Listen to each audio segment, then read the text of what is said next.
आज का हमारा टॉपिक है खते तलब का मनफी झुकाव क्यों होता है।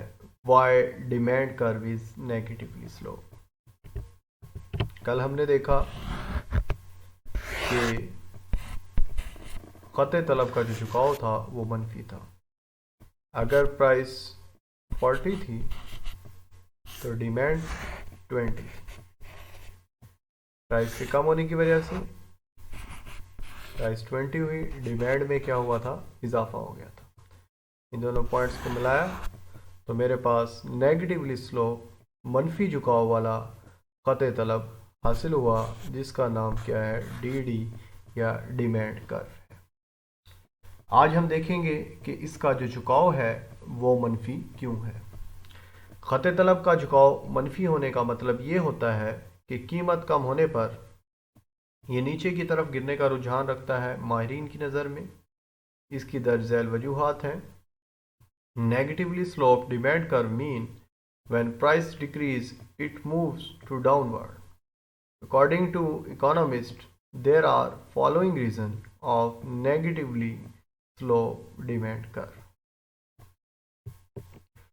नए खरीदारों की शमूलियत, कीमत असर, entry of new buyer, price effect. पहली रीज़न खत तलब की मनफी झुकाव की नए खरीदारों की शमूलियत है।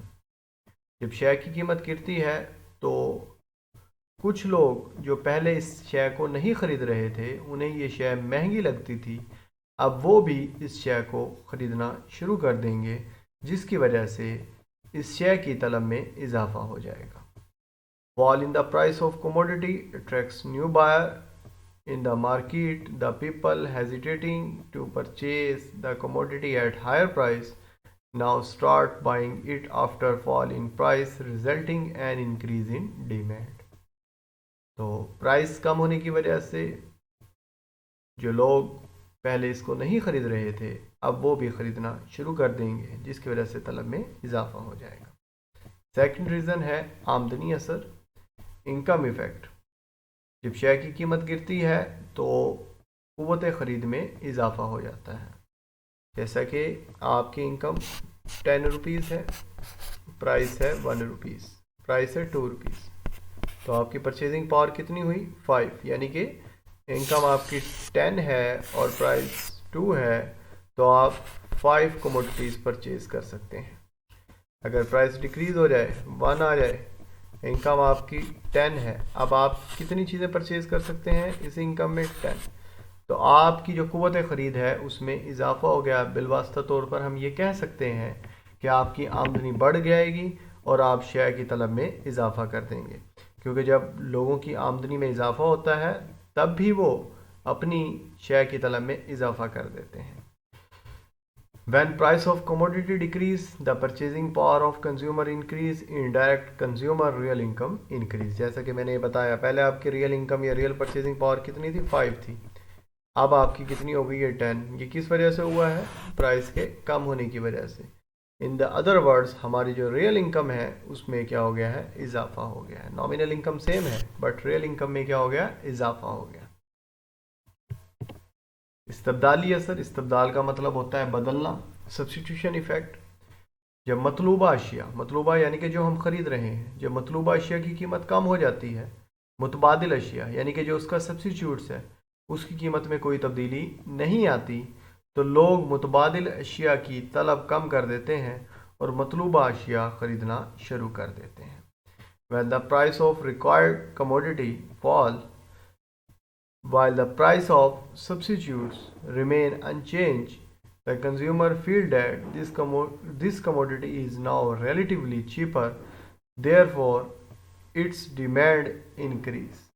Let ये हमारे पास कोका कोला है, इसको मैं कोक लिख रहा हूँ, और ये पेप्सी, ये 10 रुपीज़ है, ये 9 रुपीज़। कुछ लोग कोक ख़रीद रहे हैं, कुछ लोग पेप्सी, क्योंकि कीमत का कोई ख़ास डिफरेंस नहीं है।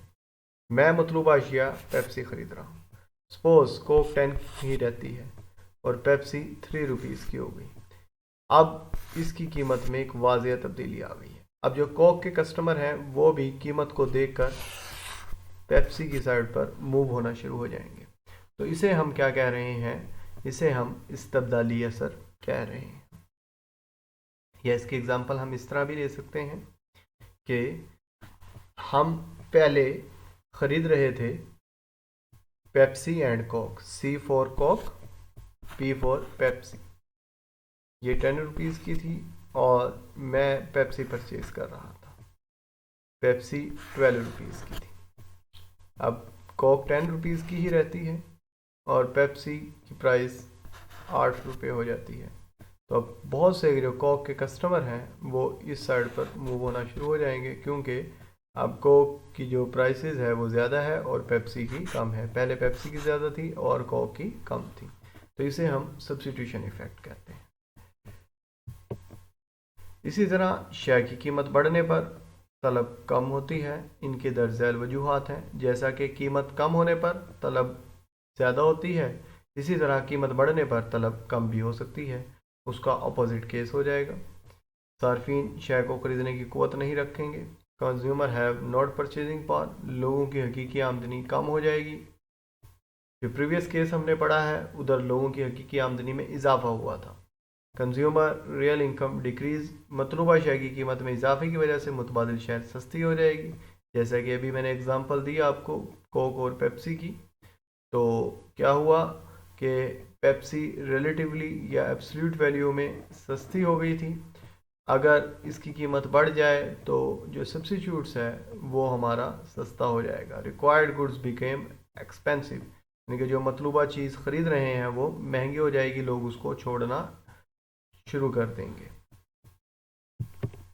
खत तलब की अहम खसूसियात, main characteristic of demand curve, कीमत और तलब में तफ़ाइली रिश्ता पाया जाता है। इट मीन्स कि प्राइसेस चेंज होने की वजह से हमारी डिमांड चेंज होती है। और नॉर्मली खत तलब और नॉर्मली प्राइस और तलब में, कीमत और तलब में मनफी ताल्लुक़ पाया जाता है, जिसकी वजह से खत तलब का जो झुकाव है वो क्या होता है, मनफी होता है। Normally demand curve is negatively slow.